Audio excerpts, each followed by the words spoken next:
오늘 우리에게 허락하신 주의 말씀 요한계시록 4장 1절에서 3절입니다.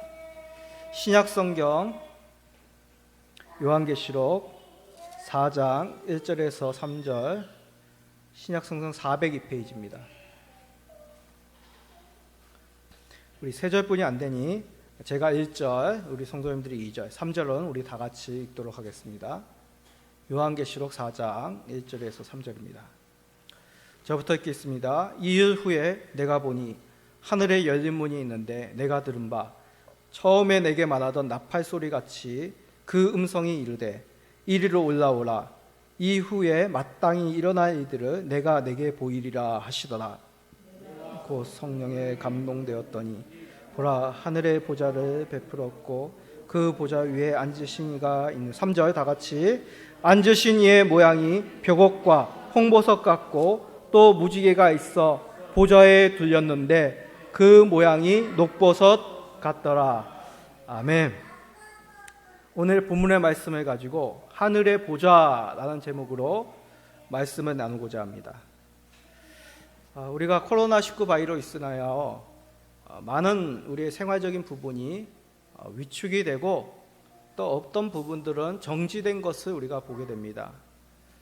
대표적인 것이 항공업, 해외여행 사업하고 그리고 프로스포츠로 대변될 수 있는 여러 스포츠 운동 경기가 아닌가 생각이 됩니다. 제가 알고 있는 분도 이제 파일럿, 대한항공 조종사인데 몇 달 동안 일이 없다고 합니다. 그래서 휴가 아닌 휴가를 보내고 있는 그런 상황이라고 합니다. 그리고 뭐 잘 알다시피 이제 금년도에 있을 올림픽도 이제 연기되어서 내년에 할지 말지 지금 굉장히 그런 어려운 상황이 또 일본에 있다고 우리가 뉴스상에 듣게 됩니다. 그런데 또 희망적인 소식도 들리죠. 대만은 뭐 이제 섬나라이고 또 우리보다 인구수도 적기 때문에 또 방역도 잘 이루어져서 최초로 이제 프로야구 경기가 관중을 소수로 입장시켜서 지금 열리고 있습니다. 우리나라도 얼마 전부터 무관중이지만 스포츠, 프로스포츠와 프로축구가 열리는 것을 우리가 뉴스상에 보게 됩니다. 혹시 우리 성도님들 뭐 그런 스포츠 경기를 보신 적이 있습니까? 관중석은 비어 있지만 선수들이 최선을 다하는 모습, 그리고 큰 그 스타디움에서 선수들의 그런 기합 쩌렁쩌렁 울리는 얍 하는 그런 소리, 그런 함성 소리와 또 결과에 따라서 좋아하고 기뻐하고 또 막 약간 이렇게 좌절하는 모습들을 보느라면 참 생동감을 느끼게 됩니다. 정말 우리가 살아있구나. 지금 우리나라 사회가 그래도 다른 나라에 비해서 좀 더 좋은 환경으로 가고 있구나라는 것을 이제 감접적으로 느끼게 됩니다. 이렇듯 스포츠는 우리에게 감동을 주는 어떤 드라마적인 부분이 참 많습니다. 저에게도 감동이 되었던 스포츠 장면을 꼽아보라 라고 하면 몇 장면이 기억이 납니다.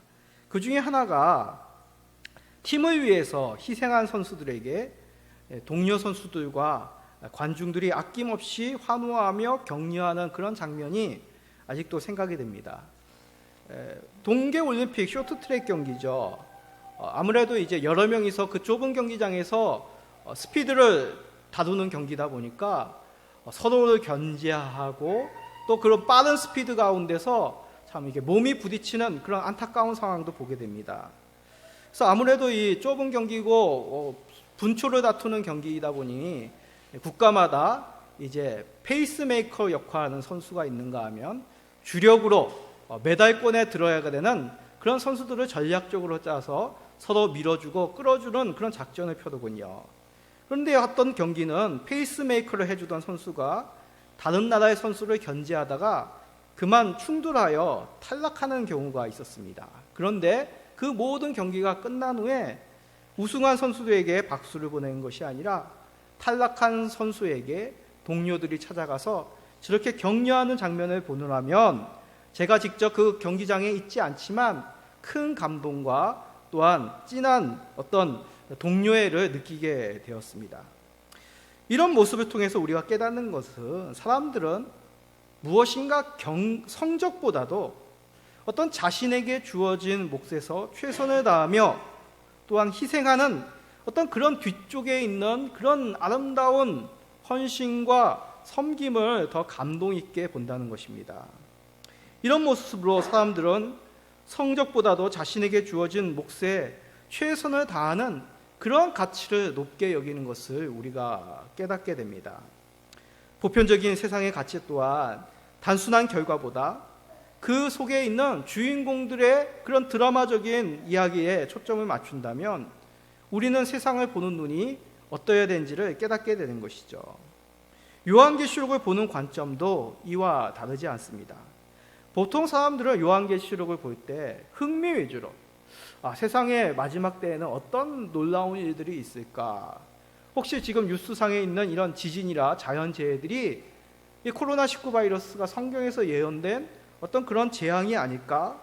이런 것에 사람들은 관심을 둡니다. 그러나 여러 번 말씀드렸듯이 그런 일들이 언제 일어나느냐? 이것이 요한계시록의 핵심이 아니란 것입니다. 요한계시록에서 가장 핵심 있게 살펴야 되는 것은 이 심판을 행하시는 그 중심, 그 분이 누구시냐? 이것이 가장 중요한 내용이란 것입니다. 다시 말씀드립니다. 요한계시록에서 일어나는 일들이 언제 일어나느냐? 그 일들이 구체적으로 무엇이냐가 핵심이 아니라 그러한 일들을 행하시는, 이러한 심판을 세상 가운데 행하시는 분이 누구시냐가 가장 중요한 내용입니다. 오늘 본문도 이것을 잘 나타내고 있습니다. 자, 먼저 1절을 봅시다. 다 같이 읽어봅시다. 이 일 후에 내가 보니 하늘에 열린 문이 있는데 내가 들은 바 처음에 내게 말하던 나팔 소리 같은 그 음성이 이르되 이리로 올라오라. 이후에 마땅히 일어날 일들을 내가 내게 보이리라 하시더라. 아멘. 자, 빨간 것이 이 일 후라는 것에 주목해 보십시오. 이 일 후라는 것은 바로 4장 앞에 있는 2, 3장에서 말씀하신 뭡니까? 2, 3장이 7교회에 대한 말씀이죠. 이 7교회에 대한 그 말씀이 역사적으로 이루어진 후가 아닙니다. 다시 한번 말씀드립니다. 이 일 후라는 것은 앞에서 얘기한, 이 일이란 것은 뭘 지시하는 거겠죠? 바로 앞에 있는 이야기를, 사건을 지시하는 건데, 이 일 후란 것은 7교회에 명령하신 너희가 이렇게 하면 복을 받을 것이고 이렇게 하지 않으면 너희가 이러이러한 심판을 받을 것이다 라는 예언대로 그 사건이 이루어진 후를 뜻하는 것이 아닙니다. 그럼 뭐냐? 간단합니다. 앞에서 얘기한 2장, 3장에 있는 7 환상을 본 후입니다. 차이를 아시겠죠? 예. 그러니까 단지 요한이 하나님으로부터 그 환상을 본 후에 이러한 환상을 후에 다시 보여주셨다라는 얘기입니다. 자, 이걸 왜 이렇게 강조하냐면 우리가 요한계시록을 읽을 때 많은 분들, 좀 신앙이 있으신 분들도 간혹 잠깐 이 요한계시록, 잠깐이 아니죠. 요한계시록을 좀 잘못 보고 있는 것 중에 하나가 요한계시록에 있는 사건을 그냥 시간의 나열대로 생각하는 경향이 있습니다. 이제 앞으로 이 요한계시록 4장부터는 본격적인 하나님의 심판, 7인의 심판, 7대접의 심판, 7 나팔의 심판, 7 대접의 심판, 계속 이제 7 심판이 계속 이어지는데 그러한 7 심판의 사건의 연속 또한 시간의 순서대로 나열하고 그대로 이루어진다라고 성경을 보는 것, 이것은 요한을 통하여 말씀하시는 바가 아니란 것입니다.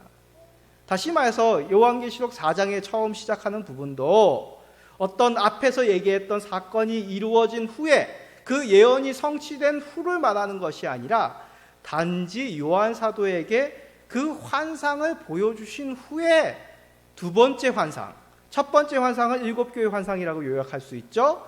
두 번째 환상, 이제 4장부터 시작되는 이제 하나님의 심판에 대한 그 환상을 보여준다라는 것을 우리가 잘 기억해야 됩니다.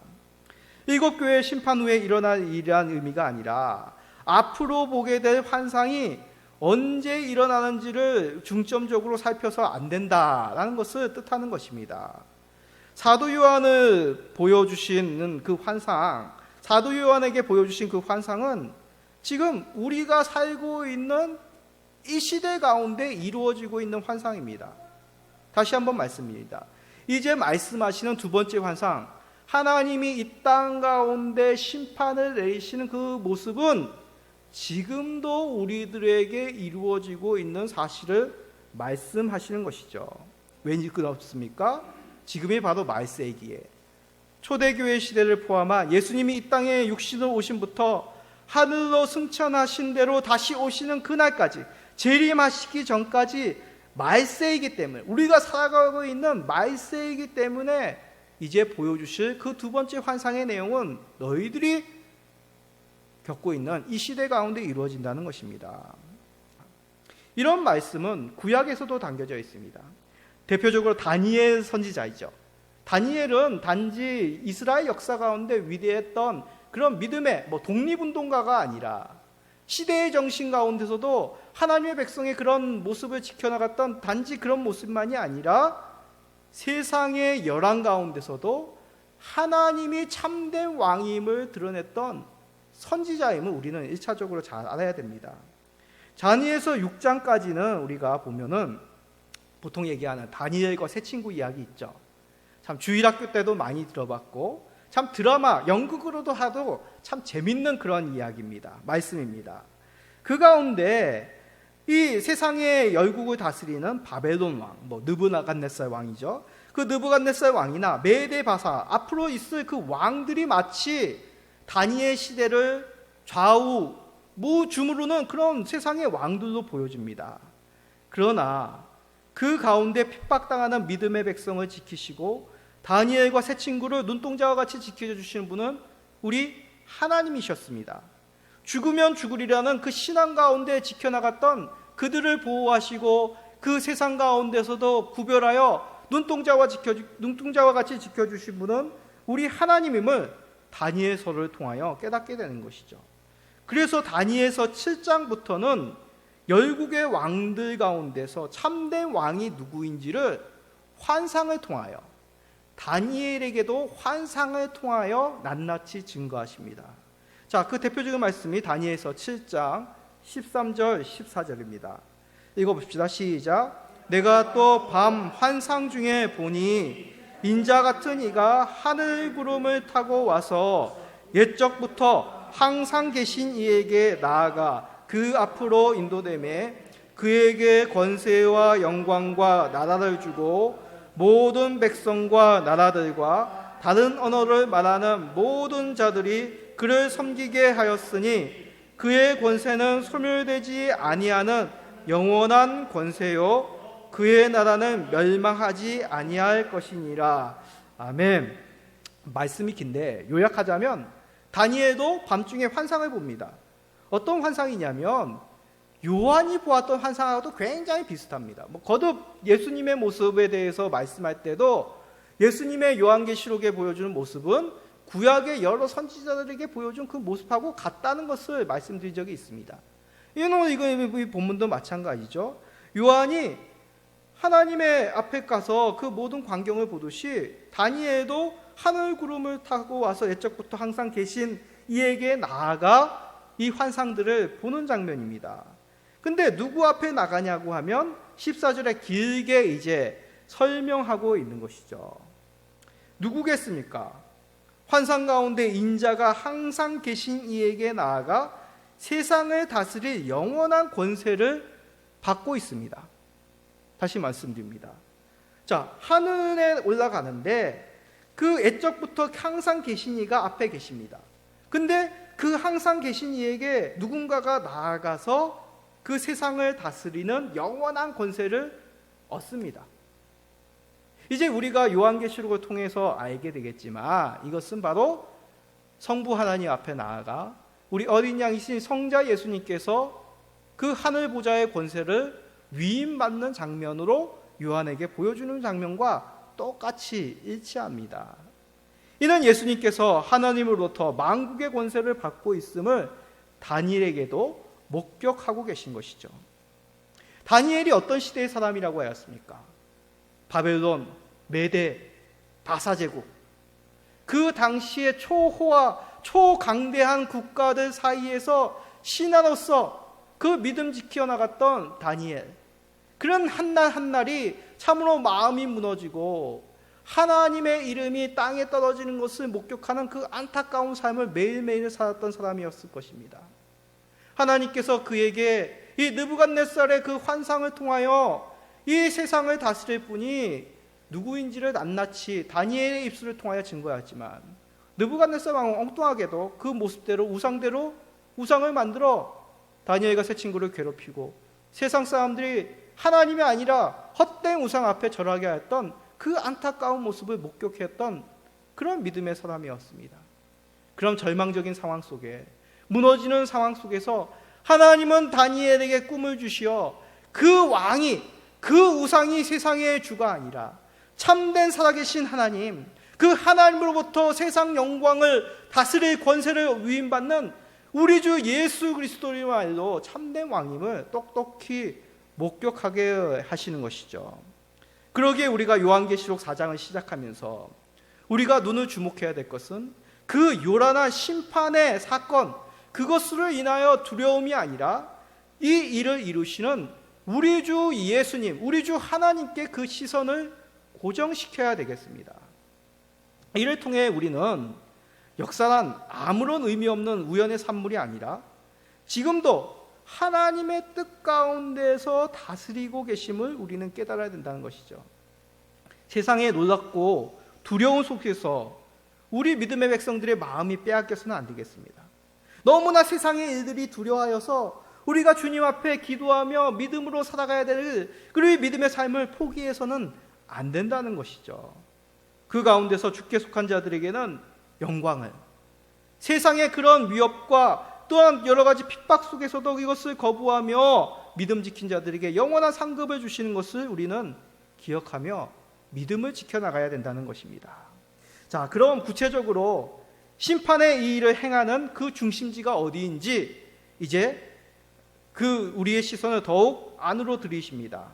주께서 계신 하늘의 보좌와 그 가운데 앉아 계신 우리 주 하나님임을 말씀합니다. 자, 2절입니다. 내가 곧 성령에 감동되었더니 보라, 하늘의 보좌를 베풀었고 그 보좌 위에 앉으신 이가 있는데, 자, 성령에 감동되었다는 것은 7교의 환상을 보여주신 것 같이 하나님께서 성령으로 그 놀라운 광경을 보게 하셨다라는 것입니다. 그래서 요한계시록 4장부터는 두 번째 환상이 시작이 됩니다. 그래서 요한계시록에 총 4번의 환상을 보여주시는데 그때마다 성령에 감동되어 라는 말이 나옵니다. 이것은 다시 새로운 환상을 보여주시고 시작한다는 의미입니다. 자, 보통 두 번째 환상하면 이제 세상 심판의 환상입니다. 7빛, 7나팔, 7대접. 이 심판의 환상이 두 번째 가운데 주된 내용입니다. 자, 그 가운데서 이제 4장과 5장을 이제 우리가 살펴보는데, 이 4장과 5장은 7환상, 7심판에 대한 환상의 서두라고 할 수 있습니다. 그래서 이 서두를 통하여서 그 심판을 행하시는 분의 그 보좌의 광경을 보여주고 있습니다. 다시 말해서 그 7 심판은 이 하늘에 있는 보좌로부터 선포되고 이루어지고 있다는 것이죠. 무슨 자연 만물이 그 운행이 멈추어서 어떤 자연 만물이 어떤 알 수 없는 우연으로 아니면 인간의 어떠한 자연 파괴로 인하여, 물론 그것은 우리가 눈으로 보여지고 과학적으로 보여지는 것이겠죠. 그렇지만 그 뒤에는 그 심판을 행하시는 이 하늘 보좌가 그 중심에 있음을 이 요한을 통하여 나타내고 있는 것입니다. 보좌가 있는 곳이 바로 하늘입니다. 여기서 말하는 하늘 어디일까요? 알 수 없습니다. 보통 이제 유대인들에게 있어서 하늘 하는 것은 우리 인간이 살고 있는 땅에 반대되는 개념입니다. 그러기에 하늘이란 것은 어떤 지구 대기권에 있는 하늘을 지칭하는 것인지, 아니면 대기권 밖에 우주를 지칭하는 것인지, 아니면 우리가 살고 있는 별, 그 태양계를 벗어나 저 먼 은하계를 지칭하는 것인지를 우리는 알 수 없습니다. 그러나 중요한 것은 하나님이 계신, 우리가 살고 있는 땅에 반대되는 하나님이 계신 곳을 보통 성경에서는 하늘이라고 얘기하는 것이죠. 그러기에 그 하늘에서, 그 하늘 보좌에 우리 하나님이 앉아 계시고 세상을 바라보시고 다스리시고 심판하고 계시는 분임을 말씀하고 있는 것입니다. 근데 이 놀라운 그 하늘 보좌에 성령님께서 요한을 데리고 올라가 보여주십니다. 이 세상을 심판하시는 분이 누구인지를 알려주시기 위해서 요한을 끝까지, 12제자 가운데 끝까지 생존케 하여 이 놀라운 광경을 보여주시는 것이죠.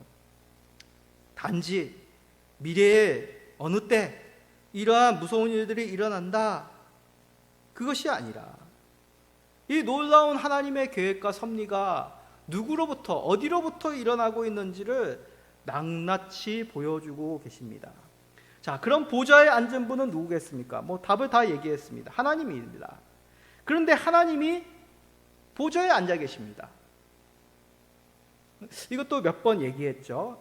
이 의미를 알려면 하나의 그림을 한번 참고해서 설명하겠습니다. 이 그림은 16세기 틴토레토, 좀 생소한 화가입니다. 틴토레토라고 하는 베네치아, 이탈리아에 보면 베네치아 항구 도시죠. 그 베네치아 화가가 그린 그림입니다. 주로 이제 성경에 있는 여러 가지 사건들을 이제 그림으로 그렸더군요.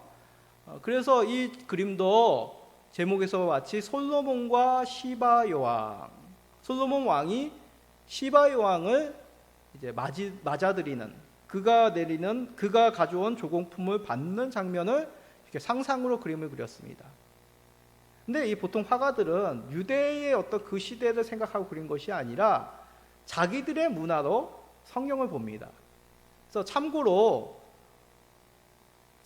이제 레오나르도 다빈치죠. 이제 최후의 만찬 어디에 있습니까?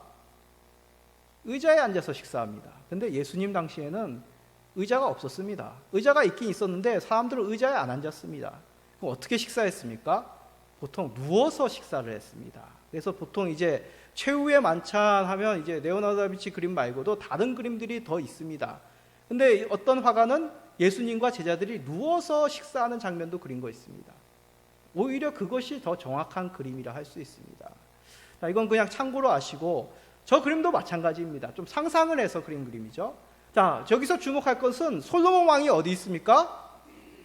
가장 높은 의자에, 다시 말해 왕의 보좌에 앉아 있습니다. 성경에 보면 이제 솔로몬이 만든 보좌도 이제 성경에 어떤 모습이다라고 기록이 나와 있습니다. 굉장히 높고 상아로 만들고 화려하게 만들었습니다. 그 이유가 무엇이겠습니까? 왕의 권세를 나타내는 것이죠. 저 아래에 시바와 그가 함께한 종들이 물건을, 아름다운 진귀한 물품을 솔로몬 왕에게 상납하는, 공납하는, 조공품을 바치는 장면이 이 그림에 담겨져 있습니다. 다시 말해 솔로몬이 왕으로서 그 권세를 행하며 그 왕의 영광을 세상 사람들에게, 시바 여왕에게 널리 전하는 장면을 이 화가가, 틴토레토라는 화가가 그린 것이라는 얘기입니다. 그래서 한번 우리가 하나님 보좌를 이렇게 상상할 수 있는 것이죠. 하나님께서 그 보좌에 앉으시고 그 세상 만국을 내려다보시며 다스리고 계심을, 심판하고 계심을 우리는 요한을 통하여 살필 수 있다는 것입니다. 자, 이 장면은 마치 영화에서 클로즈업 하는 장면과도 같습니다. 클로즈업이 뭡니까? 여기 카메라가 있겠지만 줌을 이렇게 칵 돌리면 어떻게 됩니까? 사람이 더 크게 나오죠. 스마트폰으로 이제 이렇게 하면 찍으려고 하는 사람의 얼굴이 더 크게 나오지 않습니까? 보통 영화에서 그렇게 하는 기법은 어떤 주변의 배경이나 어떤 다른 조연의 인물, 어떤 사건이 그 장면의 중심이 아니라 주인공, 그 화면 속에서 크게 비치는 그 주인공의 감정과 생각이 이 장면의 가장 중요한 내용이다라는 것을 감독이 나타내기 위하여 그 사람, 주인공의 얼굴 표정 하나하나까지 알게 하기 위하여 클로즈업, 크게 확대하는 기법이 있습니다. 제가 이런 그림이나 영화 속의 한 장면을 보는 것은 이 요한이 지금 눈으로 그 하늘 보좌의 광경을 보기 때문에 우리가 어떤 시선적인, 시야적인 어떤 눈적인 것을 한번 우리가 살펴볼 수 있다는 것이죠. 마찬가지입니다. 요한을 통하여 지금 하늘 보좌로 올려가게 하십니다. 그리고 그 광경을 보게 하시는데 지금 요한은 더 주목하여서 하나님이 계신 그 보좌를 클로즈업하여서 더 중점적으로 보고 있는 것이죠. 그 이유가 무엇이겠습니까? 이제 앞으로 있을 그 심판의 사건, 이 두려운 일들이 핵심이 아니라 이를 행하시는 분, 이 보좌에 앉으신 그분의 뜻, 그분의 계획, 그분의 다스림이 이 환상의 핵심임을 요한도 잘 알고 있었기에 요한은 다른 어떤 그 천국의 그 하늘 보좌에 있는 여러 광경들에 주목하지 않고 그 하늘 보좌에 계신 우리 하나님께 주목하여 이 환상을 기록하고 있다는 것입니다. 그러기에 이단들이 말하는 어떤 자기 교주들을 주인공으로 등장시켜서 우리 교주가 그 하늘의 모든 일들을 다 해석합니다, 이것이야말로 엉뚱한 얘기고 거짓된 얘기면 우리는 단박에 알 수 있는 것입니다. 그러한 요한이 주인공이 아닙니다. 요한으로 말미암아 예견되는 그 일들이 주인공이 아닙니다. 그 일을 행하시는 그 하늘 보좌에 계신 우리 주 하나님이 우리의 주인공이시고 이 시대를 다스리는 참된 왕 중의 왕이심을 우리가 잊지 말아야 되는 것이죠. 그 부수적인 것들에 이루어질 일들에 우리가 마음을 뺏겨서는 결코 안 된다는 것을 우리는 이 말씀 속에서 깨닫게 됩니다. 심판의 주인공은 우리 삼위일체 하나님이심을 잘 기억하시기 바랍니다.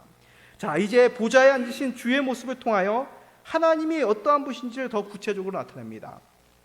자, 3절입니다. 앉으신 이의 모양이 벽옥과 홍보석 같고 또 무지개가 있어 보좌에 둘렀는데 그 모양이 녹보석 같더라.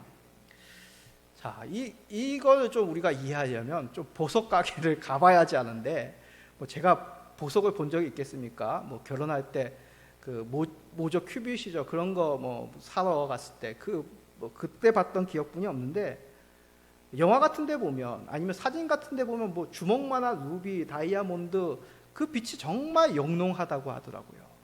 근데 무엇이라고 얘기합니까?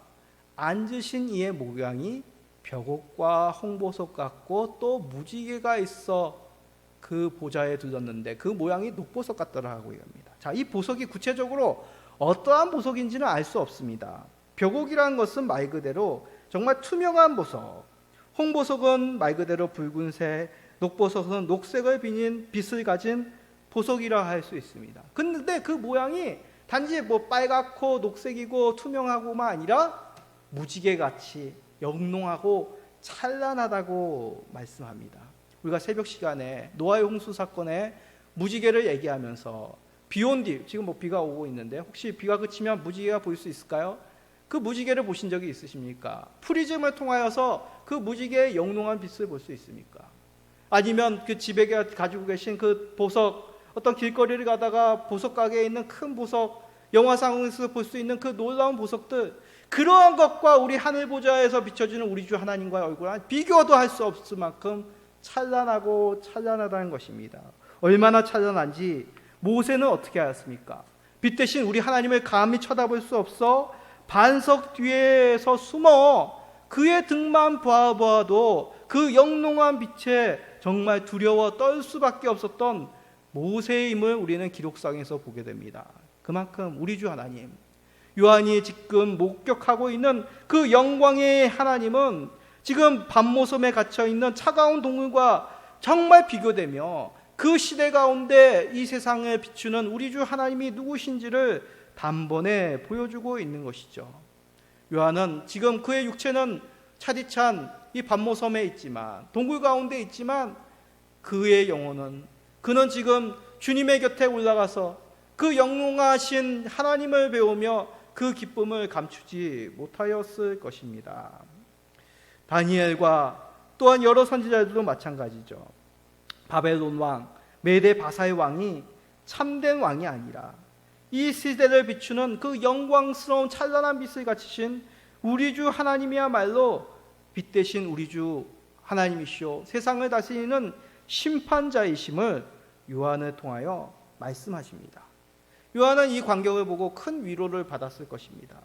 그렇구나, 이 시대를 비추는 것은 로마 황제 그 화려한 보좌가 아니라 하늘 보좌, 어떠한 세상의 빛과도 비교할 수 있는 그 하늘 보좌에 계신 우리 주 하나님이야말로 참된 영광과 빛되심을 그는 깨닫게 된 것이죠. 그래서 다니엘은 그러한 영광을 보고 이렇게 세상 가운데 외칠 수 있었습니다. 다니엘 3장 17절에서 18절입니다. 우리 다 같이 크게 읽어봅시다. 왕이여, 우리가 섬기는 하나님이 계시다면 우리를 맹렬히 타는 불못불 가운데에서 능히 건져내시겠고 왕의 손에서도 건져내시리이다. 그렇게 하지 아니시더라도 왕이여, 우리가 왕의 신들을 섬기지 아니하고 왕이 세우신 금신상에게 절하지도 아니할 줄을 아옵소서. 아멘. 그렇습니다. 높고 높은 금신상을 하늘 높은 줄 모르고 쌓아 올렸다고 하더라도 다니엘은 결코 그것을 두려워하지 않았습니다. 왜냐하면 그보다 높이 계신 하늘 보좌에 계신 하나님이 이 금신상에서 비춰주는 빛보다도 더 영광스러운 빛으로 이 세상을 비추시고 다스리시는 하나님임을 그는 믿고 또한 보았기에 세상의 열왕들, 세상의 금신상과 같은 영광을 정말 하찮은 것으로 그는 여겼던 것이죠. 그래서 그는 왕 앞에서 두려워하지 아니하며 이렇게 외쳤던 것입니다. 요한도 마찬가지 아니겠습니까? 로마 황제의 위협 속에서 갇혀 있지만 그는 두려워하지 않았습니다. 아니, 어떤 누구보다도 가보지도 못한, 어떤 누구도 황제도 가보지 못한 그 하늘 보좌에 올라가 그 영광을 보고 있는 사람이 이 노사도 요한임을 우리는 기억하게 됩니다. 그런데 그 요한을 통하여 오늘날 우리들에게 그 광경을 보여주십니다. 우리가 직접 요한과 같이 하늘 보좌에 올라가 그 영광을 바라보고 있지 않지만 이 기록된 말씀을 통하여 우리로 하여금 그 찬란한 하늘 보좌에 앉으신 하나님을 배울 수 있도록 우리의 믿음의 눈을 뜨게 하고 계십니다. 사랑하는 우리 성도님들, 코로나19 바이러스 인하여 또한 남들이 겪지 못하는 여러 가지 시련으로 괴로워하고 힘들어하고 있습니까? 우리는 이러한 세상의 사건들로 인하여 마음이 뺏길 수도 있습니다. 그러나 오늘 말씀은 그러한 일들이 우리를 다스리고 우리의 인생을 끌고 가는 것이 아니라 하늘에 계신 하늘 보좌에 앉으신 우리 주 하나님이 우리를 다스리시고 세상을 심판하시는 분이심을 낱낱이 증거하고 계십니다. 그러하게 우리 성도님들도 우리의 눈을 요한과 같이 그 하늘 보좌에 계신 하나님께 고정하고 믿음으로 사시는 한 주가 되시길 예수 그리스도의 이름으로 간절히 소원드립니다. 아멘. 잠깐 기도하겠습니다. 하나님 아버지, 감사합니다. 이제 세상으로 돌아가 믿음의 백성을 살면서 살기를 원합니다. 세상의 일들로 마음 뺏기지 않게 하시고 가치관에 종이 되지 않게 하시고 하늘에 계신 그 보좌에 계신 지금도 세상을 다스리고 심판하신 그 하나님께 우리의 마음과 생각과 우리의 삶을 고정케 하여 주옵소서. 살아계신 예수님의 이름으로 기도합니다. 아멘.